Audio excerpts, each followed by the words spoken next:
আমাদের বাবরি মসজিদ, তার পাশে একটা হসপিটাল, তার সঙ্গে রিসোর্ট, তার সঙ্গে রাম মন্দির যদি ওনারা আমাদের সংলগ্ন পার্শ্ববর্তী ল্যান্ডেই করতে চান, ল্যান্ড আমি ওনাদেরকে সংগ্রহ করে ওনাদের হাতে তুলি।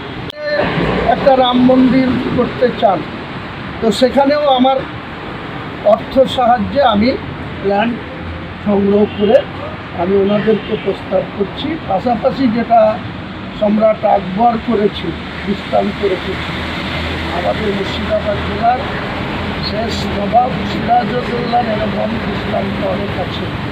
তো আমি চাই যে পুরনো ঐতিহ্যকে আবার নতুন করে মানুষের মনে সাড়া ফেলতে আমি প্রস্তাব দিলাম যে ওনারা যে ব্লকে যে বিধানসভায় করতে চান করুন। আমার তরফ থেকে ওনাদেরকে প্রস্তাব দেওয়া ছিল যে আমাদের বাবরি মসজিদ, তার পাশে একটা হসপিটাল, তার সঙ্গে রিসোর্ট, তার সঙ্গে রাম মন্দির যদি ওনারা আমাদের সংলগ্ন পার্শ্ববর্তী ল্যান্ডেই করতে চান, ল্যান্ড আমি ওনাদেরকে সংগ্রহ করে ওনাদের হাতে তুলি।